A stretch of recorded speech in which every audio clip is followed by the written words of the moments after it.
What is the future of your child's education? For certain, you're looking for 1. Academic excellence, 2. A strong Christian character development program, and 3. Quality teachers providing quality learning process.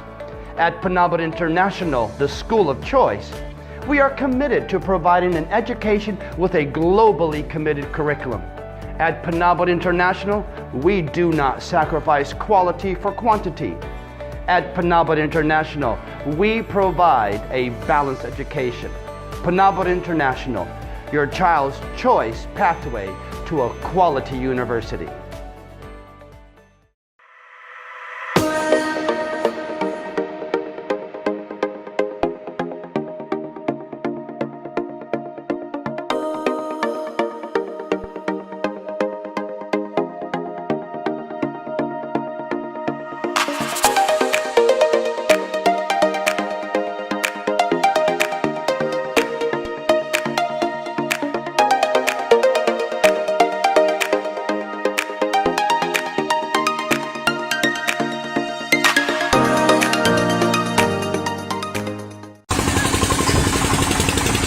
Ya, ini pengeboran sumur di Naponet sudah mulai menjalankan pipa pertama.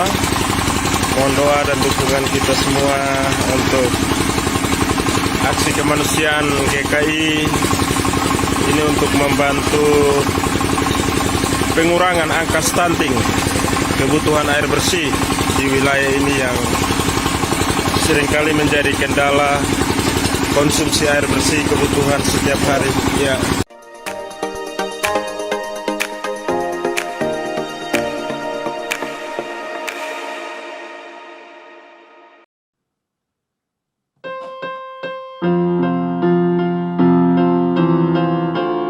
Mengutamakan kepentingan orang lain merupakan salah satu nilai dasar dalam praktik keperawatan. Hal ini sangat terlihat di saat pandemi COVID-19.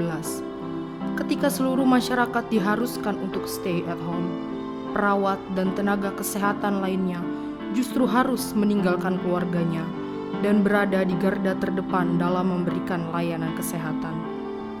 Tentu ini bukan hanya karena pekerjaan semata, tetapi inilah panggilan perawat untuk mengutamakan kepentingan pasien di atas kepentingannya, sehingga tak sedikit pula yang gugur dalam menjalankan tugasnya.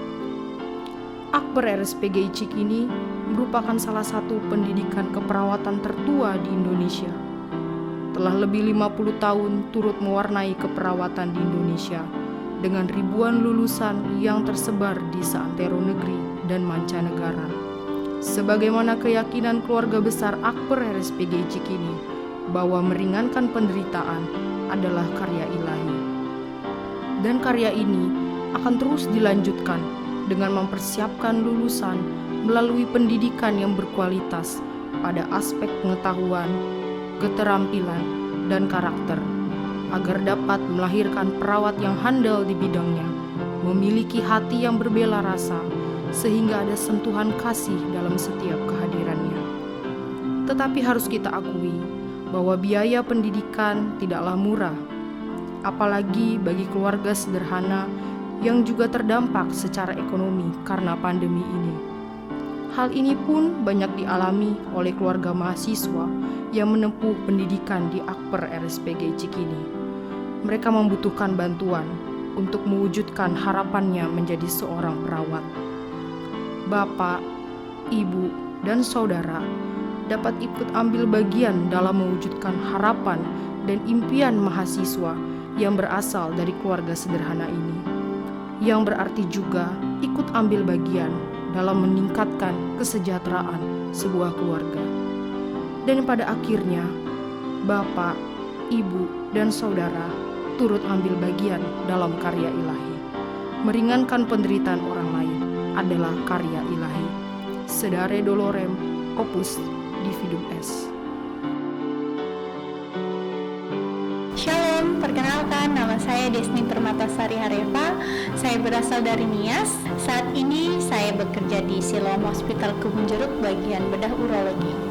Dulu saya berkuliah di Cikini, mama saya didiagnosa menderita kanker, sehingga membuat saya berpikir untuk tidak melanjutkan kuliah lagi karena biaya. Gereja GKI Gading Indah membantu banyak dalam pendidikan selama kuliah di Akper. Saya sangat berterima kasih karena dengan adanya bantuan tersebut saya dapat menyelesaikan pendidikan saya selama 3 tahun di Akper Cikini, sehingga saat ini saya dapat bekerja dengan baik dan saya dapat membantu orang tua saya dan orang di sekitar saya. Halo, perkenalkan nama saya Jana Magdalena Mendoza. Saya dari Nias, saya alumni Akper RSPG Cikini tamatan 2020. Sekarang saya sudah bekerja di Mayapada Hospital Jakarta Selatan. Selama kuliah, saya dibantu oleh para donatur dari GKI Surya Utama. Perkenalkan, nama saya San Marion Matius, anak pertama dari 3 orang bersaudara. Saya berasal dari Desa Sandana, Kabupaten Mamuju, Sulawesi Barat. Selama kuliah, saya mendapat beasiswa dari Rumah Sakit PGI Cikini dan juga dari gereja. Saat ini saya bekerja di Rumah Sakit PGI Cikini bagian emergensi. Dan saat ini juga saya terlibat langsung dalam penanganan pasien COVID-19. Puji Tuhan, melalui pekerjaan ini, saya bisa membantu keluarga dan adik-adik saya dalam pendidikan. Besar harapan saya, semoga banyak orang yang mau membantu orang-orang seperti saya untuk kuliah di Akper Rumah Sakit PGI Cikini dan setelah lulus dapat membantu keluarganya dan orang-orang di sekitarnya.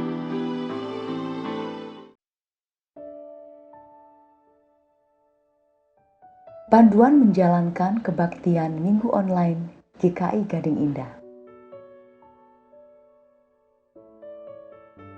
Carilah tempat terbaik di rumah untuk beribadah. Jadikanlah itu sebagai ruang ibadah. Taruhlah sebuah wadah di atas meja untuk memasukkan amplop persembahan pada saat ritual persembahan berlangsung.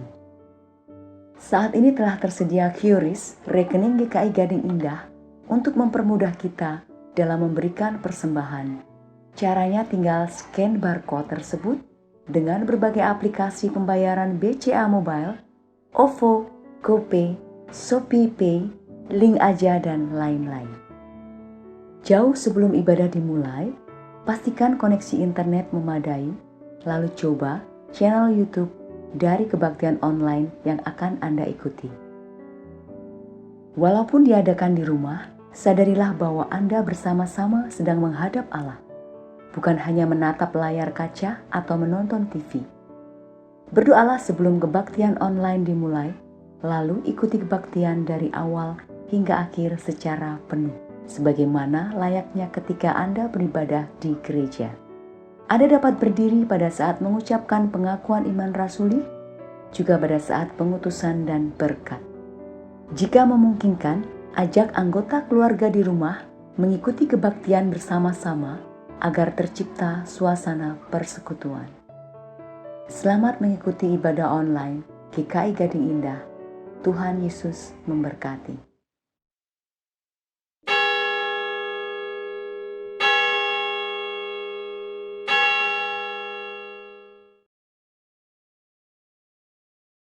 Selamat pagi Bapak Ibu yang dikasihi Tuhan Yesus Kristus. Selamat datang dan selamat beribadah di GKI Gading Indah. Sebelum ibadah dimulai, ada beberapa pokok warta yang perlu menjadi perhatian kita bersama. Yang pertama, tim wilayah peduli. Kami mengajak kepedulian jemaat sekalian terhadap perkembangan kondisi terakhir, di mana kasus semakin meningkat dibandingkan dengan ketersediaan kamar rumah sakit yang kurang, dibandingkan dengan ketersediaan obat-obatan juga sangat kurang di apotek. Untuk itu, GKI Gading Indah telah membentuk tim wilayah peduli yang secara khusus membantu jemaat untuk penanganan COVID-19 sebagai sarana tolong-menolong secara maksimal antar jemaat dalam segala kemampuan dan keterbatasan yang kita miliki saat ini. Tim ini sudah berjalan per minggu lalu dan sudah mulai melayani jemaat-jemaat untuk kebutuhan perawatan isoman, dokter, obat-obatan, dan logistik makanan selama 14 hari isoman dari jemaat lainnya. Bagi jemaat yang memerlukan pertolongan, silakan dapat menghubungi nomor HP tim wilayah peduli yang sudah disebarkan di wilayah masing-masing. Mari kita saling tolong-menolong dan bersama-sama sebagai satu keluarga dalam Tuhan melewati pandemi ini. Yang kedua, Bina Pranikah. BPMK Klasis Jakarta Timur GKI Gading Indah mengadakan Bina Pranikah yang dilaksanakan pada hari Sabtu 21 dan 28 Agustus 2021 melalui Zoom Meeting. GKI Denpasar mengadakan Bina Pranikah yang dilaksanakan pada hari Jumat, Sabtu 27 dan 28 Agustus 2021 melalui Zoom Meeting. Pendaftaran dapat menghubungi Sekretariat GKI Denpasar. Informasi lebih lanjut dapat dilihat pada Warta Jemaat Online.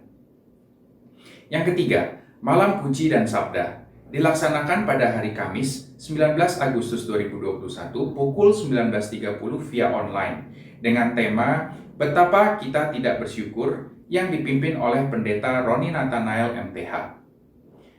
Yang keempat, Majelis Jemaat GKI Gading Indah terus mengingatkan agar jemaat dan simpatisan terus menjaga protokol kesehatan dengan selalu memakai masker apabila berada di luar rumah, rajin mencuci tangan menggunakan sabun, menjaga kesehatan, dan menjaga jarak dengan orang lain. Kontak Center GKI Gading Indah dapat dilihat di Warta Jemaat. Demikian pokok warta hari ini. Kebaktian hari ini dengan tema Makanan dan Minuman Sejati akan dipimpin oleh Pendeta Dr. Nancy Rehata dari GPIB Jurangmangu. Jemaat persilahkan untuk bersaat teduh sejenak sebelum ibadah dimulai.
Bapak, Ibu, dan Saudara kekasih Tuhan, mari kita tahbiskan ibadah pagi hari ini dengan satu pengakuan bahwa pertolongan kita adalah dalam nama Tuhan yang menjadikan langit dan bumi, yang kasih setianya kekal selama-lamanya.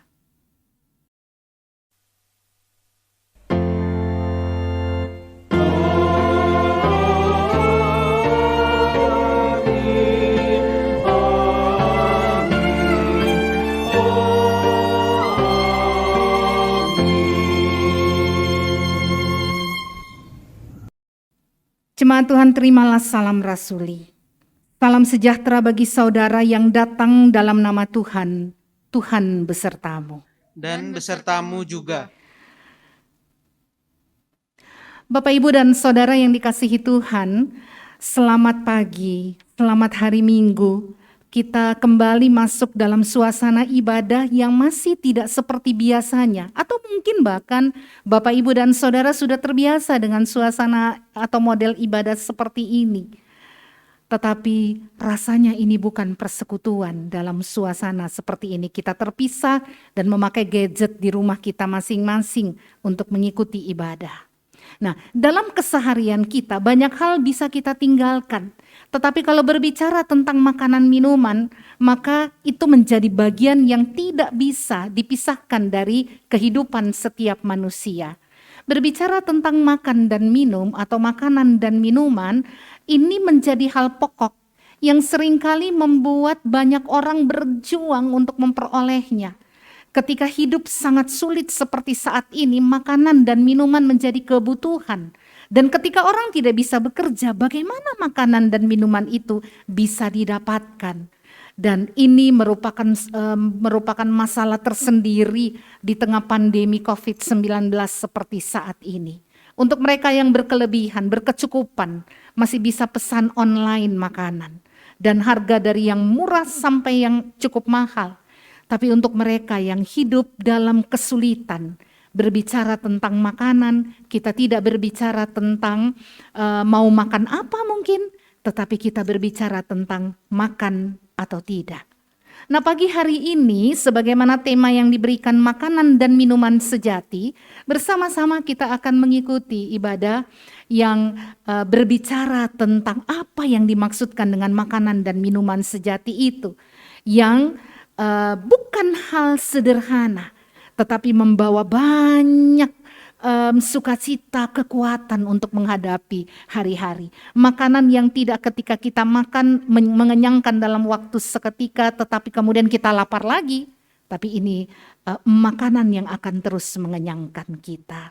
Baik, Bapak, Ibu, dan Saudara kekasih Tuhan, marilah kita puji Tuhan dengan bernyanyi dari NKB 68 bait pertama hingga bait yang ketiga, Yesus berfirman.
Firman Tuhan di dalam Mika 7 ayat 18-19 berkata demikian.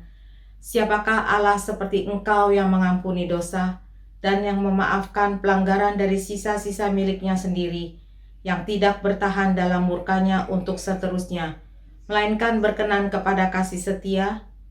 Biarlah ia kembali menyayangi kita, menghapuskan kesalahan-kesalahan kita, dan melemparkan segala dosa kita ke dalam tubir-tubir laut. Marilah, di dalam segala kerendahan kita, mengaku dosa dan memohon pengampunan dari Tuhan. Umat diajak bersaat teduh, melakukan pengakuan dosa secara pribadi.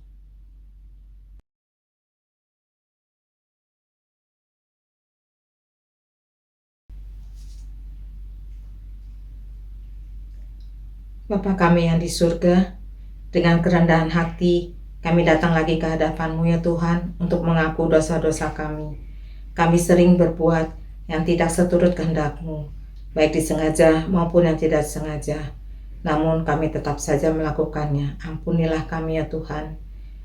Pimpin kami ya Tuhan agar supaya kami boleh hidup seturut dengan kehendak-Mu. Dalam nama Tuhan Yesus kami berdoa. Amin.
bersuka hatiku, minum pada sumber air hidup. Oh, ajaib dan berlimpah bagiku.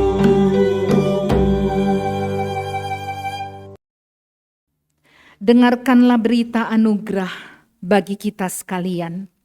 Dalam nama Bapa, Anak, dan Roh Kudus, sebagai hamba Yesus Kristus, saya memberitakan pengampunan dosa bagi setiap orang yang menyesali, mengakui, dan bertobat dari dosanya.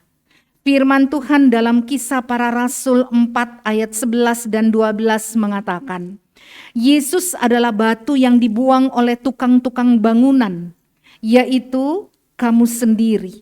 Namun ia telah menjadi batu penjuru, dan keselamatan tidak ada di dalam siapapun selain di dalam Dia, sebab yang di bawah kolong langit ini tidak ada nama lain yang diberikan kepada manusia yang olehnya kita dapat diselamatkan. Demikianlah berita anugerah dari Tuhan. Syukur kepada Allah. Kita pujikan Kidung Jemaat 464, bait pertama hingga bait yang ketiga, Tuhan pecahkanlah roti hayat.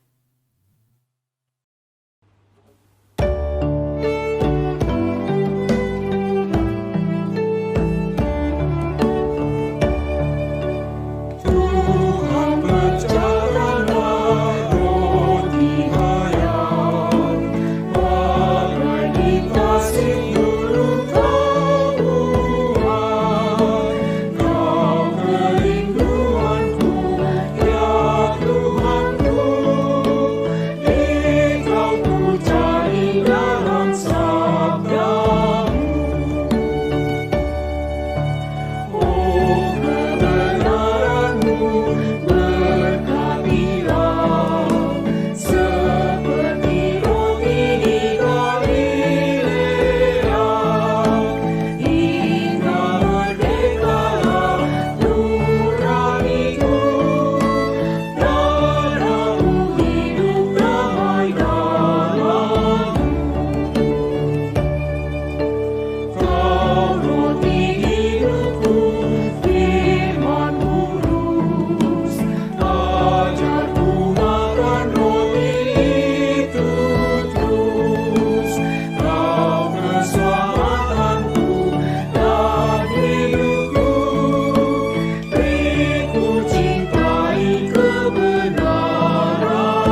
Bapak, Ibu, dan Saudara, kita masuk dalam pewartaan firman Tuhan. Marilah bersama-sama kita berdoa, memohon urapan kuasa Roh Kudus. Kita berdoa.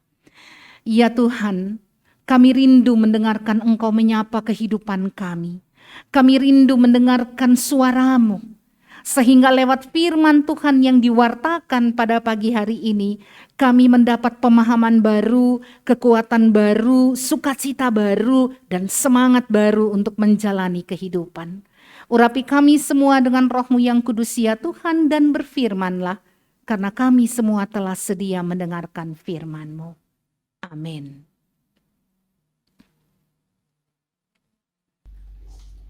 Bacaan pertama.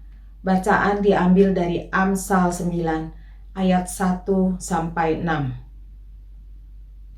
Hikmat telah mendirikan rumahnya, menegakkan ketujuh tiangnya, memotong ternak sembelihannya, mencampur anggurnya, dan menyediakan hidangannya. Pelayan-pelayan perempuan telah disuruhnya berseru-seru di atas tempat-tempat yang tinggi di kota. Siapa yang tak berpengalaman, singgahlah kemari.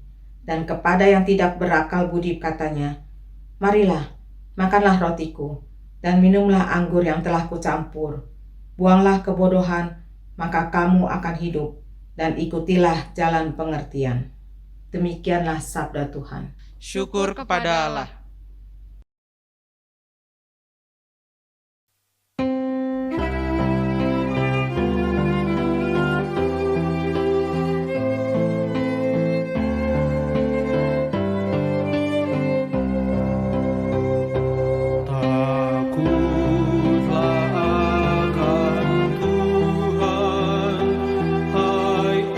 Orang-orangnya yang kudus,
jauhi yang jahat dan carilah perdamaian. Berusahalah, berusaha mendapatkannya.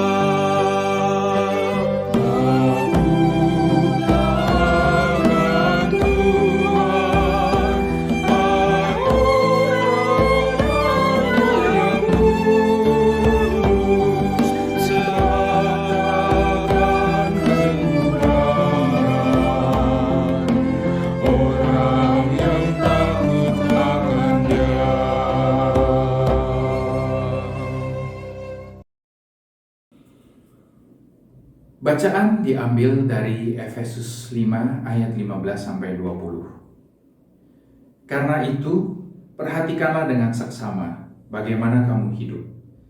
Janganlah seperti orang bebal, tetapi seperti orang arif. Dan pergunakanlah waktu yang ada karena hari-hari ini adalah jahat. Sebab itu janganlah kamu bodoh, tetapi usahakanlah supaya kamu mengerti kehendak Tuhan. Dan janganlah kamu mabuk oleh anggur, karena anggur menimbulkan hawa nafsu, tetapi hendaklah kamu penuh dengan roh. Dan berkata-katalah seorang kepada yang lain dalam mazmur, kidung puji-pujian dan nyanyian rohani. Bernyanyi dan bersoraklah bagi Tuhan dengan segenap hati. Ucaplah syukur senantiasa atas segala sesuatu dalam nama Tuhan kita Yesus Kristus kepada Allah dan Bapa kita. Demikianlah sabda Tuhan. Syukur kepada Allah. Jemaat yang dikasihi Tuhan, bacaan Injil pagi hari ini diambil dari kitab Injil Tuhan Yesus Kristus menurut Yohanes pasal 6 ayat 51 hingga ayat yang ke-58. Yohanes pasal 6 ayat 51 hingga ayat yang ke-58. Demikian firman Tuhan.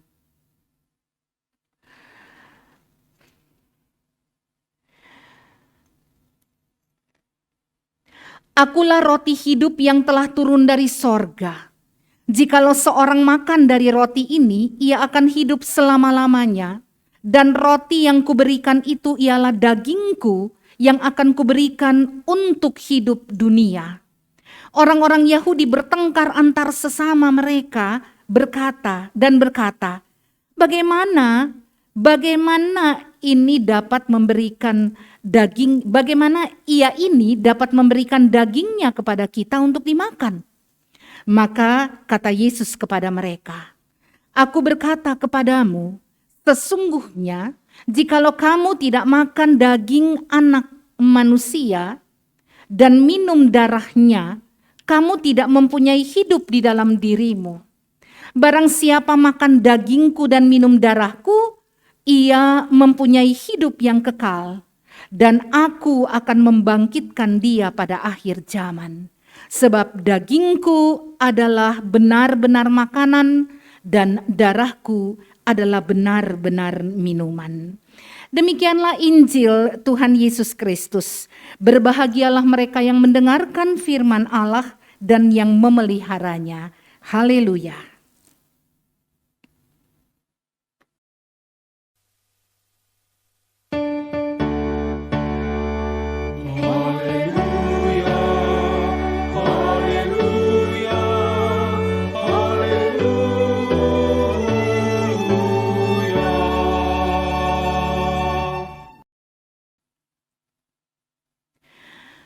Bapak, Ibu, dan Saudara kekasih Tuhan, firman Tuhan pada pagi hari ini temanya adalah tema yang akan kita ikuti, makanan dan minuman sejati.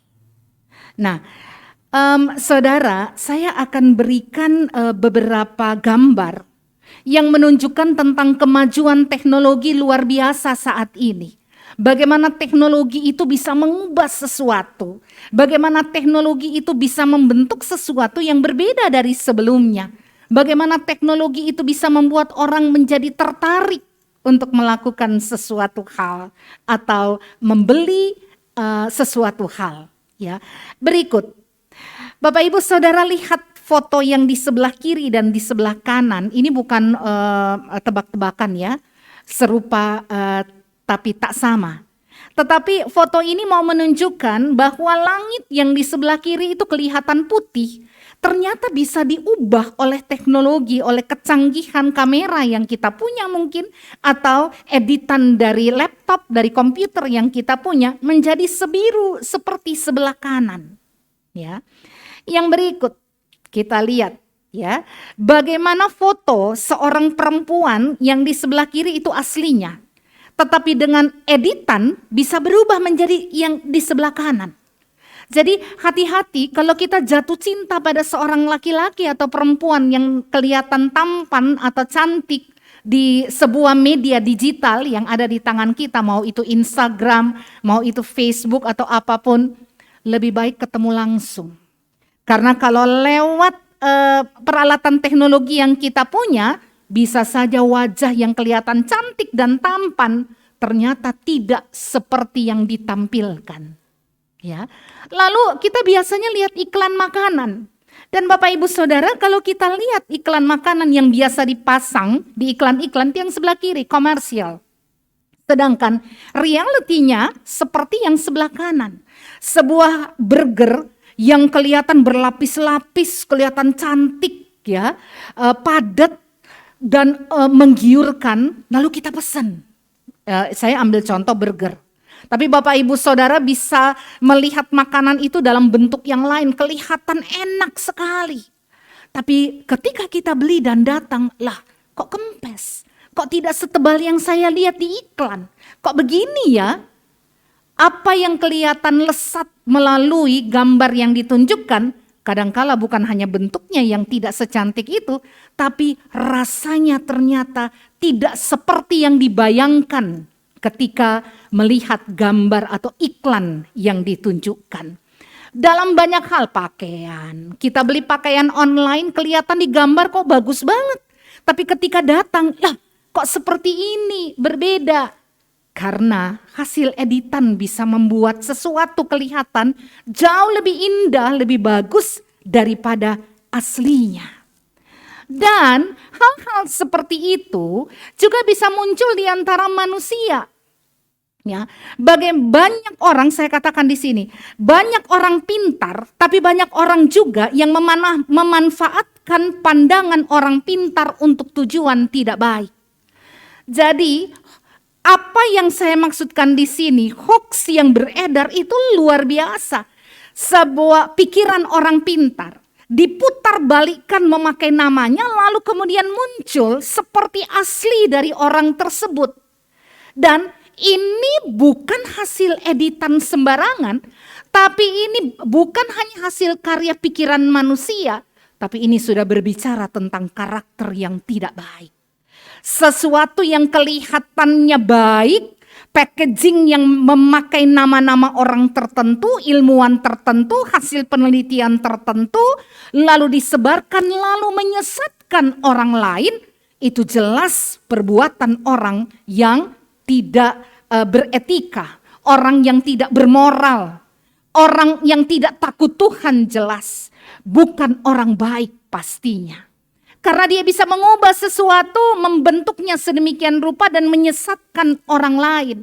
Dan kalau itu berangkat dari Alkitab, maka dalam Alkitab kita lihat apa yang ada dalam hati dan pikiran dan hati kita, itulah yang muncul keluar.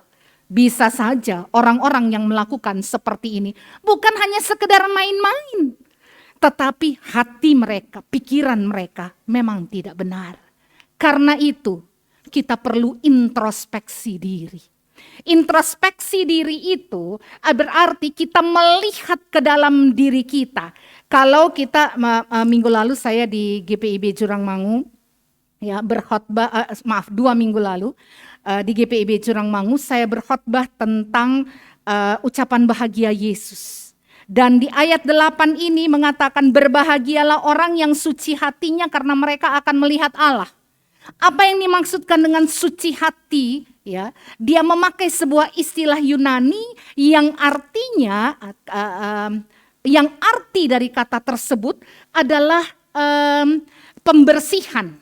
Ya, jadi sebuah proses yang dilakukan seperti kita mencuci baju. Baju kotor kita masukkan ke dalam deterjen, kita cuci, ketika digantung baju itu sudah bersih, tidak seperti semula. Mirip seperti orang menampi beras atau gandum. Ya, sekam-sekamnya kita tampi supaya dia terbang atau dia gugur ke bawah, dan yang tersisa hanya gandum dan beras. Itu yang dimaksudkan dengan suci hati. Sebuah kondisi hati yang sudah dibersihkan dari hal-hal yang kotor. Kondisi hati yang dilepaskan dari hal-hal yang buruk, yang merusak. Dan kalau hati itu bersih, maka kata firman Tuhan ini dalam Matius 5 ayat 8, mereka akan melihat Allah. Maksudnya apa? Pancaran mata mereka, isi hati mereka, itu menggambarkan hal-hal yang positif. Cara pandang mereka, melihat orang lain, menilai sesuatu, itu selalu memakai kacamata positif. Nah, untuk itu, bagaimana cara melakukan pembersihan hati? Harus ada introspeksi diri. Nah, ini kita bicara tentang orang yang seringkali kelihatannya baik di luar tapi dalamnya tidak, sehingga harus ada perubahan. Dan Bapak Ibu Saudara, kalau di dalam bacaan-bacaan kita pagi hari ini, dia banyak berbicara tentang bagaimana meningkatkan kualitas iman, sehingga dengan iman yang kuat itu, setiap tutur kata perbuatan yang lahir dari kehidupan ini adalah sesuatu yang baik, sesuatu yang memuliakan Tuhan. Cara pandang positif dengan hal-hal yang berbeda sekali dengan yang dunia pikirkan. Sesuatu yang mungkin tidak sama dengan dunia. Harapan orang, kebiasaan orang lain, tapi kita punya model yang berbeda. Kenapa? Karena kualitas iman yang terus meningkat. Dalam bahasa teologi sering dipakai mengalami Yesus Kristus. Artinya apa? Allah yang masuk di dalam kita. Dia menjiwai seluruh kehidupan kita. Sehingga yang terlahir itu adalah karakter Kristus. Orang yang sudah mengalami Kristus. Dalam kitab Yohanes, Injil Yohanes yang tadi saya bacakan, di situ Yesus berbicara, bagaimana caranya untuk mengalami Yesus? Bagaimana caranya sehingga iman kita itu, kualitas iman kita bisa bertumbuh? Kata Yesus, inilah aku. Akulah roti hidup. Ya, dalam bacaan yang tadi Bapak, Ibu, dan Saudara ikuti ayat 51 misalnya. Ya. Jikalau roti hidup yang telah turun dari akulah roti hidup yang turun dari sorga. Jikalau seorang makan dari roti dan ia akan hidup untuk selamanya, dan roti yang kuberikan ialah dagingku yang akan kuberikan untuk hidup dunia. Akulah roti hidup. Dalam bagian ayat yang lain dari perikop yang sama, dia berbicara juga tentang minuman. Darah Yesus adalah minuman. Agak mengerikan mungkin Bapak Ibu Saudara ya, kalau kita membaca nats firman Tuhan ini. Karena ada kalimat mengatakan bagian ayat 55. Dagingku adalah benar-benar makanan dan darahku benar-benar minuman. Ya, tidak ada manusia makan daging sesama manusia. Tidak ada manusia minum darah sesama manusia ketika dia sudah hidup dalam budaya yang beradat. Ya, kalau itu di pedalaman, itu menjadi budaya mereka, itu mereka di sana. Tetapi orang yang sudah belajar memahami tentang makna kemanusiaan dan mereka hidup sebagai manusia yang berbudi dan beradat, tentu saja mereka tidak akan memakan sesamanya atau meminum darah sesamanya. Ini sesuatu yang tidak ada di era sekarang. Ya, ada sih, kita lihat di beberapa peristiwa-peristiwa khusus dan orang itu ditangkap, membunuh dengan memakan bagian hatinya atau memakan bagian tangannya, ada ya Bapak Ibu beberapa tahun yang lalu, meminum darahnya, itu pasti kelainan. Tapi bukan sesuatu yang umum yang kita lakukan. Yesus katakan, akulah roti hidup. Kalau kalian mau mengalami Yesus Kristus, kalian mau iman itu bertumbuh menjadi iman yang berkualitas, maka inilah aku, kata Yesus, akulah roti hidup, darahku adalah kehidupan itu sendiri. Sehingga orang yang makan daging dan minum darah itu, mereka tidak akan merasakan kehausan dan lapar dalam kehidupan mereka. Nah, ketika Yesus berbicara akulah roti hidup, ini sebenarnya bagian dari 7 ungkapan Yesus tentang aku adalah yang ada dalam Injil Yohanes. Jadi dalam Injil Yohanes ini, Yesus memperkenalkan identitasnya dalam 7 kalimat atau 7 bagian. Ya, yang pertama ini akulah roti hidup, itu yang pertama. Kemudian yang kedua, Yesus berbicara akulah terang dunia. Yang ketiga, Yesus katakan akulah pintu, itu ada dalam Yohanes 10. Kemudian sesudah itu Yesus katakan akulah gembala yang baik. Yohanes 10 juga ayatnya yang ke-11. Lalu yang berikut akulah kebangkitan dan hidup. Ya, yang berikut akulah jalan, kebenaran dan hidup. Kemudian yang terakhir akulah pokok anggur. Jadi dalam Yohanes ini Yesus menunjukkan identitasnya lewat lewat simbol-simbol yang sangat menarik untuk menunjukkan dan memperkenalkan siapa dia. Dan ini sangat erat dengan tradisi kehidupan masyarakat pada saat itu. Yesus mengambil simbol-simbol yang sangat umum, yang masyarakat tahu, yang umat Yahudi, orang-orang Israel tahu pada saat itu, tentang pentingnya alat-alat ini. Ketika dia bicara tentang pintu, oh kami tahu apa itu pintu. Bicara tentang jalan, bicara tentang pokok anggur, berbicara tentang kebangkitan dan hidup. Ya, gembala yang baik, ini luar biasa. Ada 7 hal yang Yesus katakan di dalam kitab Yohanes ini. Nah, ketika Yesus berbicara akulah roti hidup, ya, dan darah Yesus itu adalah darah yang kudus yang diberikan untuk kita semua, maka apa yang mau Yesus bicarakan di situ? Dia berbicara tentang sebuah kebutuhan hakiki manusia, ya, kebutuhan hakiki manusia. Tetapi dia ingin mengangkat atau Yesus ingin mengangkat ini perbedaannya dengan apa yang kalian lihat di Perjanjian Lama. Ketika umat dalam perjalanan dari Mesir menuju ke Israel dan mereka terus meminta makan, mana yang turun dalam perkampungan mereka lihat itu sebagai simbolisasi roti, ya, karena mereka olah sedemikian rupa lalu kemudian dia menjadi seperti roti dan dimakan. Itu kebutuhan apa? Untuk fisik, supaya mereka kuat, supaya mereka mampu melanjutkan perjalanan mereka.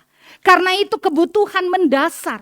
Roti dalam Perjanjian Lama samalah dengan kebutuhan kita sehari-hari. Menjadi makanan pokok. Mereka berkebun, ya, atau berladang gandum. Tujuannya apa? Gandum itu mereka bentuk roti. Sehingga ini sesuatu yang sangat dipahami, sangat biasa, dimengerti oleh orang Yahudi. Betapa pentingnya roti itu untuk kehidupan sesehari mereka. Nah, Yesus ingin mengubah cara pandang mereka bahwa apa yang mereka lihat penting dan utama itu di dalam Perjanjian Baru itu dipenuhi di dalam Yesus. Kebutuhan utama kalian adalah keselamatan. Bahwa makanan dan minuman menjadi kebutuhan hakiki manusia, ya. Tetapi ketika berbicara tentang perjalanan hidup, kalian membutuhkan keselamatan. Dan itu Yesus berikan. Akulah roti hidup, Yesus memakai kata ego eimi artos.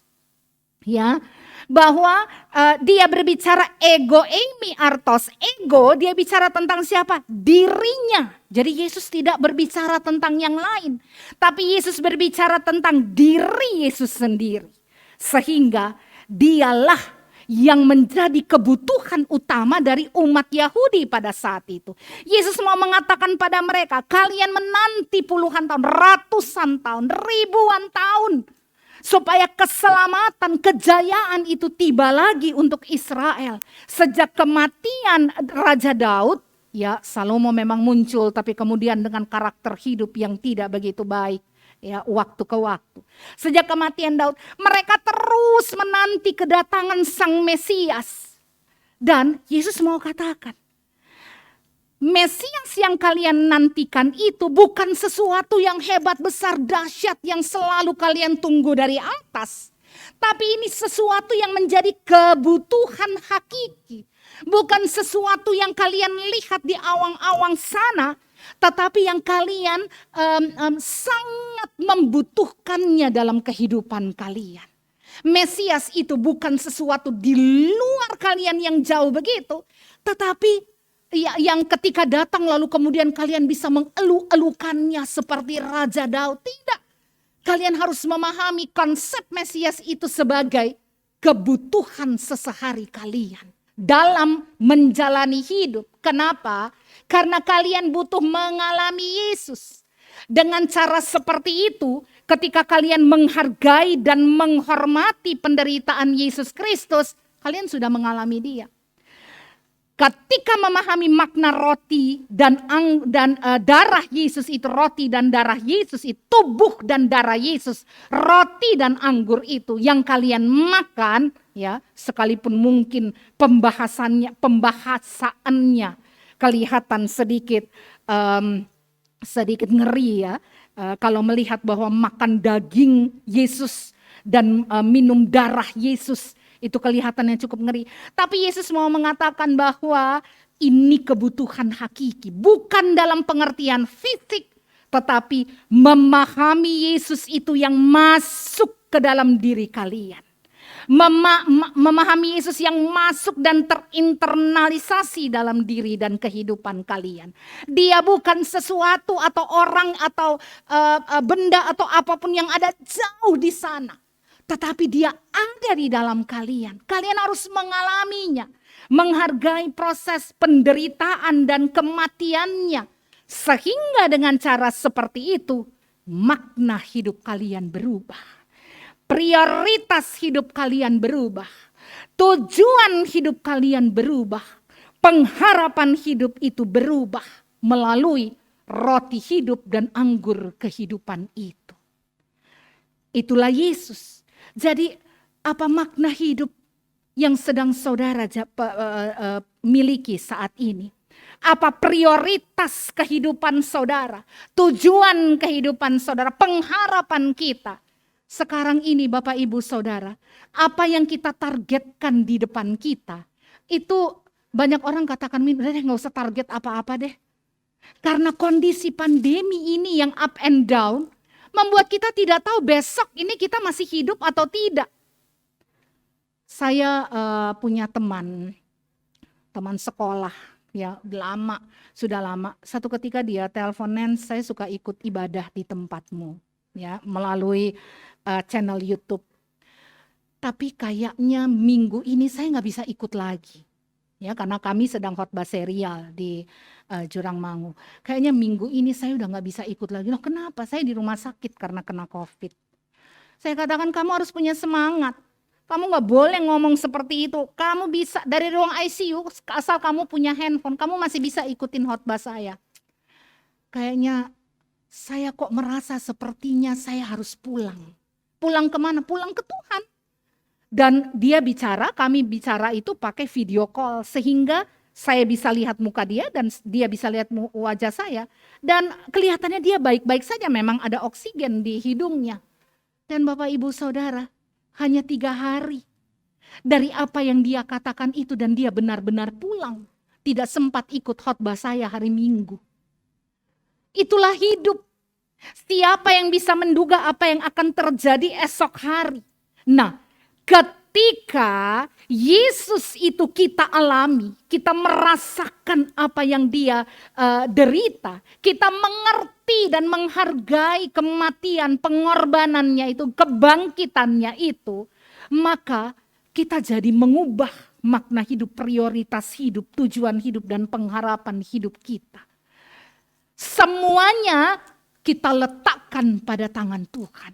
Semuanya kita taruh, ini Tuhan saya ingin begini, ini rencana saya, usaha saya akan begini, masa depan anak saya rencananya begini, keluarga kami begini, kami akan beli rumah, kami akan kembangkan ruko kami akan tambah usaha kami, ini semua kami ingin lakukan. Tapi Tuhan, saya rangkul semua, saya taruh pada dirimu, pada kakimu. Semua yang saya lakukan, saya lihat hanya Engkau yang ada di depanku. Engkau dulu, yang lain akan mengikutinya. Semua berubah.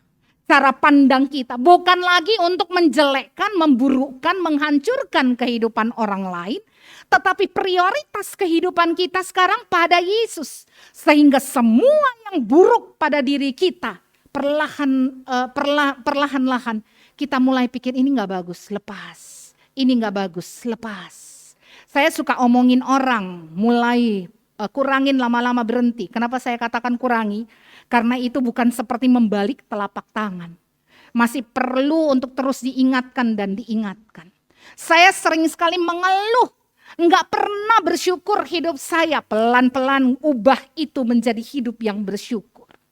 Saya ini orangnya ya, nggak bisa lihat orang lain senang, selalu saja melihat orang lain dari sisi jeleknya. Pelan-pelan rubah itu. Ketika Yesus sudah masuk di dalam kita, terinternalisasi di dalam kita, maka kita tahu bersama bahwa pekerjaan Allah itu sedang bekerja, sedang dilakukan di dalam kita. Kalau tadi saya pakai istilah Matius itu, kita sedang dibersihkan, ditampi yang buruk-buruk itu, dicuci yang buruk-buruk itu. Supaya ada hati yang murni, ada kehidupan yang baru. Karena Kristus yang terinternalisasi di dalam kita. Makanan dan minuman sejati itu adalah Kristus yang hidup di dalam kita. Sehingga kata Efesus 5 dari bacaan kita tadi, terjadi perubahan hidup. Dan perubahan hidup yang digambarkan dalam Efesus 5 itu tadi adalah perubahan yang tidak seketika, tidak instan. Ada proses yang terjadi dalam hidup kita. Bagaimana kita memperhatikan, tidak menjadi orang bebal, tapi menjadi orang arif. Pergunakan waktu yang ada karena hari-hari ini jahat. Jangan kamu bodoh, usaha supaya mengerti kehendak Tuhan. Jangan mabuk oleh anggur. Ini nasihat-nasihat yang mengatakan bahwa kalian harus mulai berubah dari karakter lamamu. Mungkin saja proses pandemi ini menjadi alat mengikis semua yang buruk dalam hidup kita. Saya ngobrol dengan seorang teman pendeta. Ketika kita melihat melayani sebuah kematian ya di era pandemi ini, mau karena COVID atau karena penyakit yang lain, dan lebih banyak dari sebelumnya ya. Hampir semua gereja pasti pernah melayani kematian di masa pandemi ini. Dan ada yang sakit COVID di dalamnya. Karena ada virus COVID di dalam tubuhnya. Saya ngobrol sama teman saya. Apa yang kamu rasakan? Dia bilang, setiap kali saya selesai memakamkan orang, saya langsung berpikir pulang. Saya harus afdruk foto saya yang paling bagus buat 10R. Tiap kali ada orang meninggal, itu semakin kuat dalam diri saya. Kenapa? Karena saya semakin sadar hidup itu rapuh luar biasa. Orang yang berdiri hebat dan kuat bisa ambruk dan tidak ada. Masih bagus di Indonesia ini sedikit kasus seperti yang kita lihat dulu di Wuhan atau yang baru-baru ini di Thailand. Orang mati di jalanan bergelimpangan begitu saja karena COVID. Ya, mendadak hilang dari kehidupannya.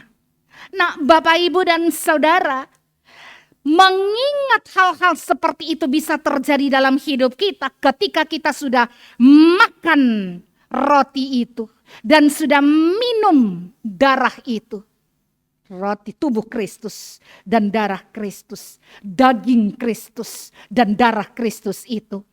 Maka dia hidup di dalam kita.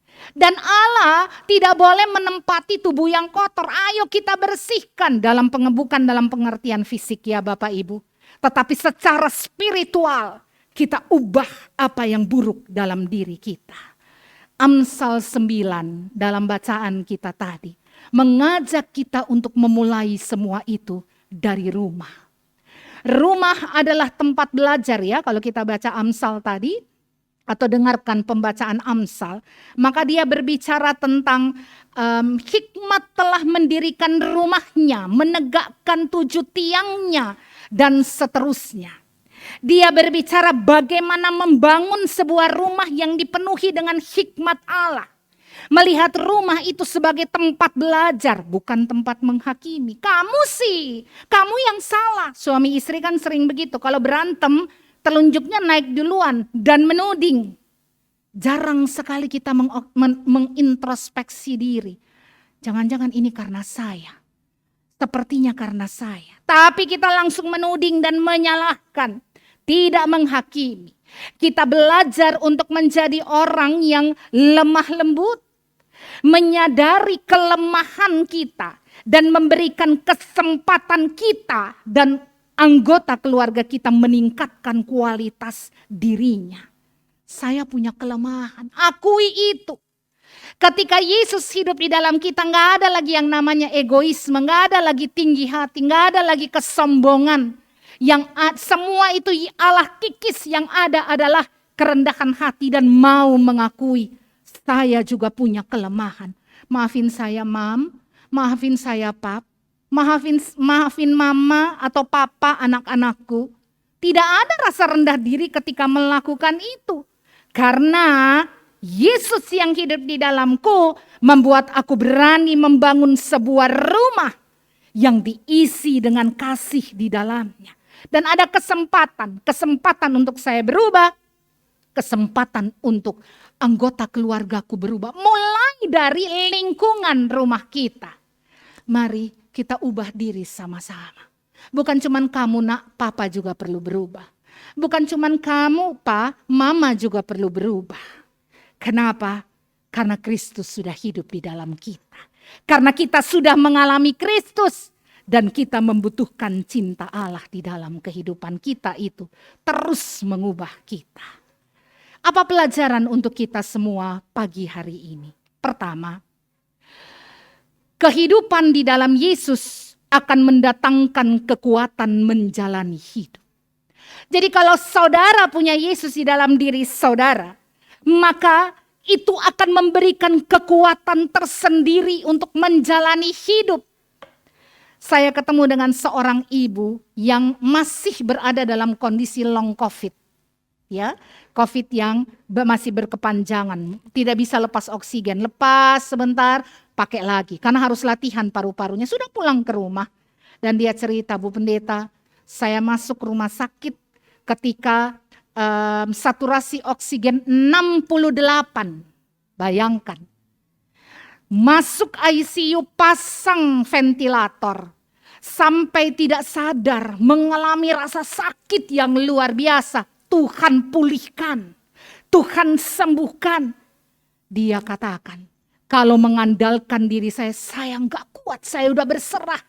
Sudah deh mati saja. Ingin mengatakan seperti itu. Tetapi kehidupan di dalam Yesus itu, karena Yesus hidup dalam saya kuat. Bukan karena saya, tapi karena Yesus yang hidup di dalam saya. Saudara sedang mengalami persoalan apa saat ini?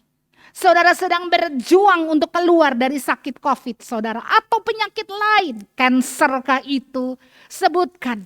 Ya, jantung kah itu, darah tinggi kah itu, apa yang membuat saudara survive untuk menjalani hidup? Karena Yesus yang ada di dalam kita. Karena Yesus yang masuk di dalam kita, terinternalisasi di dalam kita, hidup di dalam kita. Dia mengubah kita sehingga kita memiliki semangat baru untuk menjalani kehidupan yang ada di depan. Dan Bapak Ibu Saudara yang Tuhan Yesus kasihi, ketika dia ada memang terproses. Tidak sebentar kita diproses Tuhan. Dan itu kita akan awali dalam rumah kita, dari rumah kita. Kehidupan dalam Yesus mendatangkan kekuatan menjalani kehidupan. Yang kedua, lihatlah situasi yang berat sebagai kesempatan untuk menjadi lebih baik. Ya. Lihatlah situasi yang berat yang ada di sekitar kita sebagai kesempatan untuk hidup lebih baik. Every challenge brings out the best in me. Setiap tantangan yang datang dalam hidupku itu mengeluarkan sisi yang terbaik dari diriku. Kenapa bisa begitu?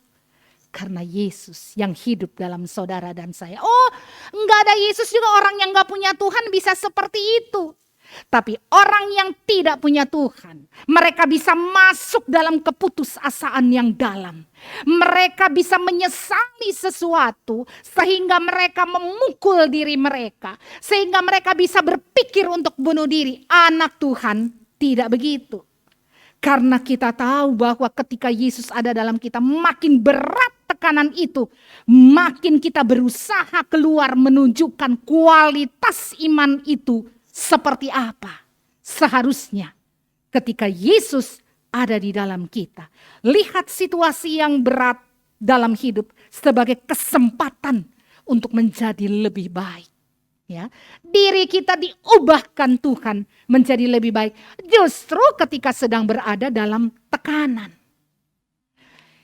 Yang ketiga, biarlah Yesus terus berproses dalam hidup, bahkan ketika melewati kondisi yang paling berat. Ya, kalimat di bawahnya mengatakan tidak perlu berusaha keras menjadi lebih baik dari orang lain, cukup berusaha menjadi lebih baik dari dirimu dahulu. Ya, jadi tiap hari kita terproses, sedikit mungkin perubahannya, tapi terus berubah. 1 mili menjadi 2 mili, menjadi 3 mili, menjadi 4 mili, lama-lama menjadi besar. Dan kita belajar dari setiap proses hidup yang ada, yang saudara dan saya hadapi. Karena Kristus yang hidup di dalam kita itu mendorong kita 1 kali jatuh, bangkit lagi. 5 kali jatuh, bangkit terus. Tidak pernah kalah oleh apapun juga. Bukan karena kita, tapi kita punya Allah yang luar biasa yang hidup di dalam kita. Makanan dan minuman ya sejati itu telah mengubah kita sehingga kita menjadi lebih kuat dari sebelumnya. Terakhir, pergumulan bukan masa di mana Tuhan meninggalkan kita, tapi masa di mana Tuhan menunjukkan kesetiaan. Jadi pergumulan itu berat sekali mungkin Bapak Ibu Saudara hadapi. Tetapi ini bukan masa, orang seringkali katakan gini, di mana kau Tuhan? Tuhan gak ada, Tuhan pergi tinggalkan saya. Saya gak mau percaya lagi sama Tuhan. Karena ketika saya berada dalam kondisi seperti ini, dia justru menjauh. Betulkah dia menjauh? Yakinkah saudara bahwa dia pergi? Pada saat saudara menghadapi pergumulan, disinilah kesempatan Tuhan menunjukkan, ya, disinilah masa Tuhan menunjukkan kesetiaannya dalam hidup saudara. Justru semakin saudara susah, semakin berat kehidupan, dia semakin dekat dengan kita. Kita yang tidak peka, kita yang teriak-teriak, dan dia toel kita, hey, I'm here.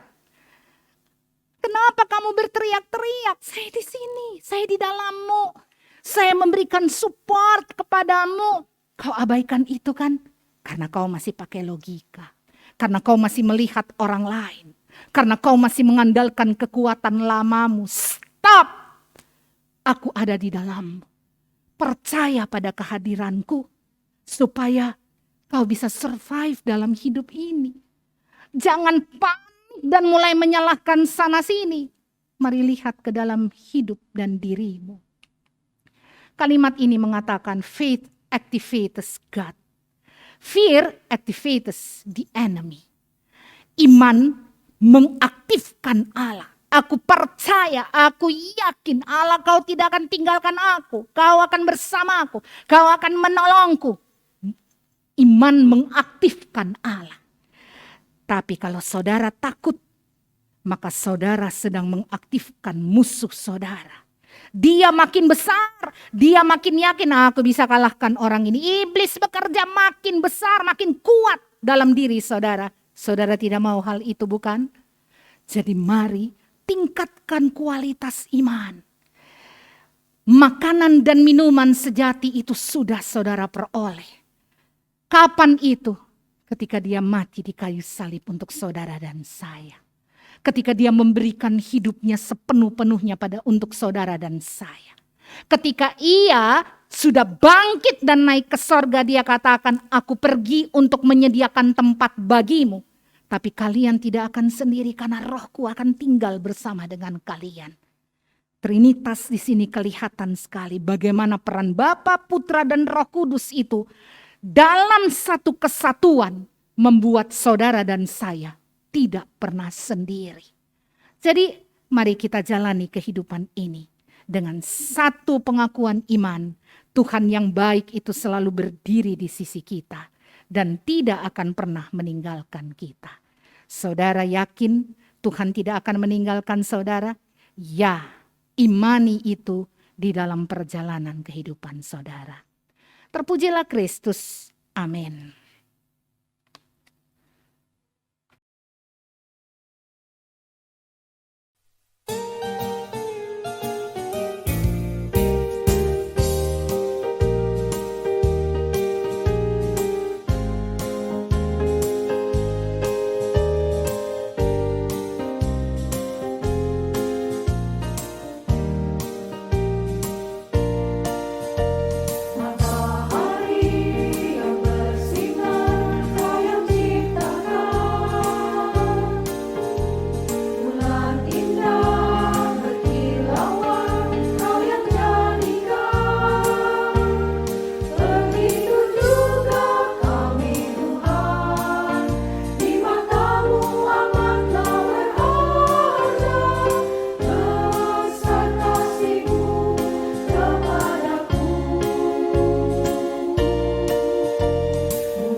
Marilah kita bersama dengan umat Allah di masa lalu, masa kini, dan masa depan mengingat pengakuan pada baptisan kita menurut pengakuan iman rasuli. Aku percaya kepada Allah, Bapa yang Maha Kuasa, Khalik langit dan bumi, dan kepada Yesus Kristus, anaknya yang tunggal Tuhan kita, yang dikandung dari Roh Kudus, lahir dari anak darah Maria, yang menderita sengsara di bawah pemerintahan Pontius Pilatus, disalibkan, mati dan dikuburkan, turun dalam kerajaan maut, pada hari yang ketiga, bangkit pula dari antara orang mati, naik surga, duduk di sebelah kanan Allah, Bapa yang Maha Kuasa, dan dari sana ia akan datang untuk menghakimi orang yang hidup dan yang mati. Aku percaya kepada Roh Kudus, gereja yang kudus dan am, persekutuan orang kudus, pengampunan dosa, kebangkitan orang mati, dan hidup yang kekal. Amin. Mari kita berdoa. Bapa di sorga, kami menghampiri tahta-Mu mengucapkan syukur. Dalam kondisi seperti saat ini, tangan kasih Tuhan itu selalu nampak dalam hidup kami. Seringkali kami yang tidak peka untuk melihat bahwa Tuhan itu selalu hadir dalam perjalanan kehidupan kami. Pagi hari ini kami berdoa dan memohon ya Tuhan, jangan jauhkan tangan kasih-Mu dari kami semua. Pulihkanlah, kuatkanlah, dan topanglah kehidupan serta ketahanan keluarga-keluarga jemaat serta simpatisan yang selama ini berjalan di tengah kondisi, menjalani kehidupan di tengah kondisi pandemi. Tuhan berikan kesehatan, berikan sukacita, berikan semangat bagi setiap kami untuk menjalani hidup ini. Dan mengingat bahwa ibadah-ibadah itu membangun kualitas iman kami. Sehingga melalui ibadah itu kami selalu haus akan firman Tuhan. Kami dimotivasi untuk angkat kepala menatap hari depan dengan penuh pengharapan. Tolong kami Tuhan agar semangat di dalam Tuhan itu selalu ada. Tolong kami ya Tuhan agar kami bertambah teguh dalam iman kami. Dan hati kami terus melimpah dengan syukur. Kami bersatu hati ya Tuhan mendoakan agar jemaat atau simpatisan GKI Gading Indah ini tetap memiliki kerinduan dan kesetiaan mencari Tuhan. Walaupun aktivitas gerejawi dihentikan karena pandemi, Tuhan satukan hati agar kerinduan untuk punya kesetiaan datang pada Tuhan. Kerinduan untuk mencari Tuhan itu selalu membara. Sehingga pencarian itu akan dilakukan dengan kehausan yang dalam melalui ibadah-ibadah yang terus diikuti dengan penuh sukacita dan bersemangat. Berkati para pelayan Tuhan agar mereka setia melayani Tuhan di tengah situasi seperti ini dalam segala keterbatasan yang ada. Kami berdoa Engkau memberkati gereja Gading Indah, GKI Gading Indah dalam segala pelayanannya. Pendeta-pendetanya yang ada, juga semua pelayan-pelayan Tuhan yang berkarya di dalamnya, Tuhan urapi dalam nama Yesus. Kami berdoa untuk pergumulan dunia yang menghadapi tekanan baru gelombang COVID-19 dengan lonjakan kasus dan deteksi varian baru yang terjadi di India, Malaysia, Singapura, Jepang, sehingga terjadi pembatasan mobilitas serta pengetatan protokol kesehatan. Tuhan tolong mereka juga yang ada di sana. Kami berdoa bagi ibu-ibu yang sedang mengandung di masa pandemi ini, agar Tuhan berikan mereka kesehatan, kekuatan, dan pemeliharaan Tuhan. Kami berdoa untuk anak-anak berkebutuhan khusus dan memohon agar orang tuanya diberikan hikmat, kesabaran, dan betul-betul mengandalkan Tuhan dalam membesarkan serta mendidik anak-anak mereka. Kami berdoa ya Tuhan untuk pemerintah pusat dan daerah di Indonesia, bahkan seluruh pemimpin dunia, agar diberikan hikmat untuk mengambil tindakan yang tepat dan cepat mengatasi pandemi COVID-19 ini agar tidak semakin meluas. Kami berdoa untuk para pelajar, para karyawan yang masih belajar dan bekerja dari rumah. Kami berdoa untuk anak-anak yang sedang belajar, karyawan yang bekerja dari rumah. Tuhan berikan mereka semangat agar dengan daya juang tinggi terus termotivasi untuk menghasilkan hal-hal yang baik. Mampukan mereka Tuhan untuk memanfaatkan waktu juga dengan baik.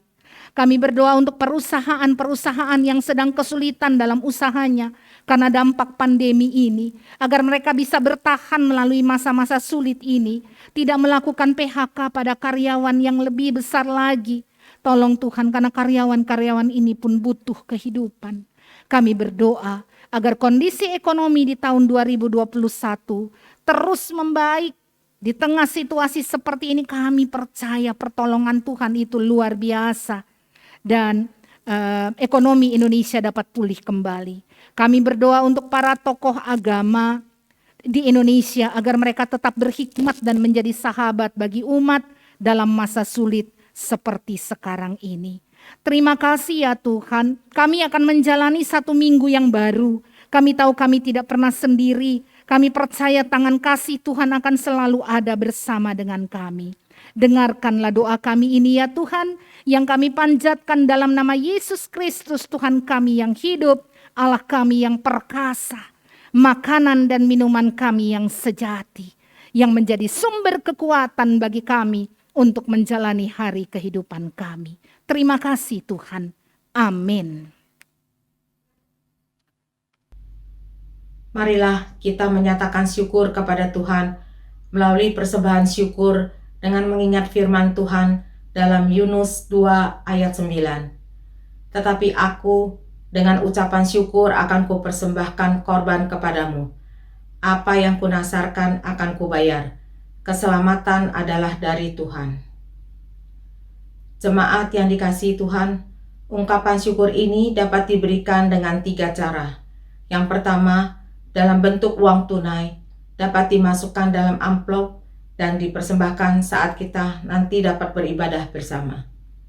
Yang kedua, dapat diberikan dengan cara transfer ke rekening BCA 0948 488 488 atas nama GKI Jabar dalam kurung GKI Gading Indah. Yang ketiga, scan QRIS GKI Gading Indah.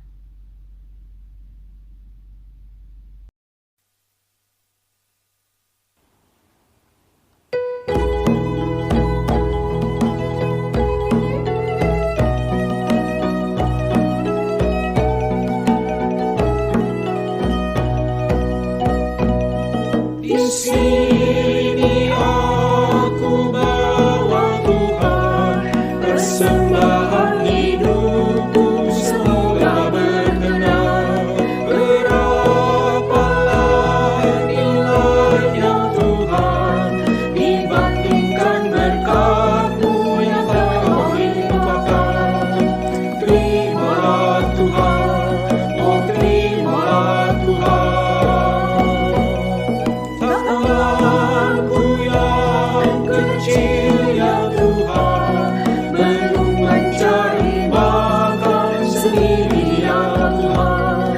Terimalah hatiku Tuhan, menjadi persembahan yang Tuhan berkenan. Terima Tuhan, oh terima Tuhan.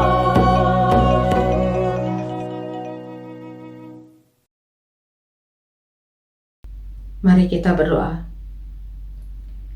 Puji syukur kami panjatkan kepadamu ya Tuhan.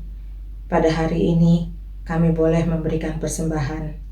Kiranya persembahan ini dapat dipergunakan untuk memperluas pelayanan di gerejamu. Dan juga Tuhan, ajari kami agar kami tidak saja mempersembahkan benda mati, melainkan kami boleh mempersembahkan hidup kami ke dalam tangan-Mu. Dalam nama Tuhan Yesus kami berdoa. Amin.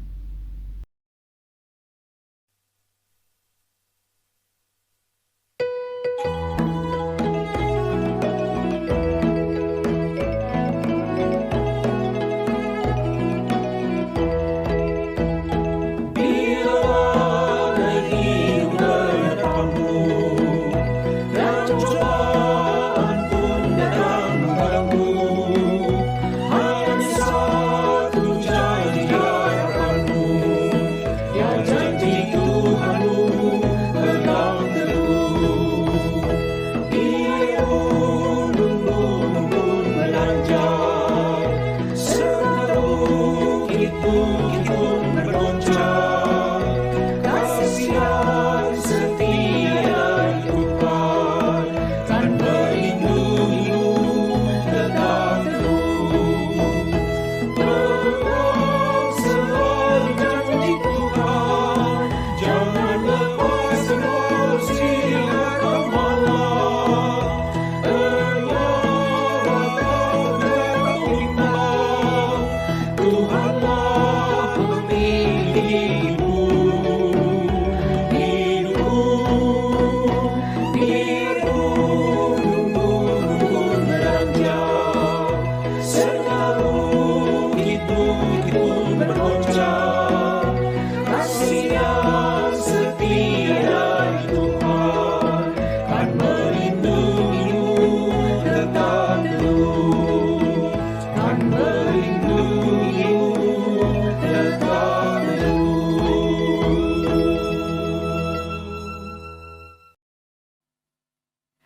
Saudara, arahkanlah hatimu kepada Tuhan. Kami mengarahkan hati kami kepada Tuhan. Jadilah saksi Kristus. Syukur kepada Allah, Terpujilah Tuhan. kini dan selamanya. Arahkanlah hati dan pikiranmu kepada Tuhan dan terimalah berkat-Nya. Tuhan memberkati engkau dan melindungi engkau. Tuhan menyinari engkau dengan wajah-Nya dan memberi engkau kasih karunia. Tuhan menghadapkan wajah-Nya kepadamu dan memberi engkau damai sejahtera.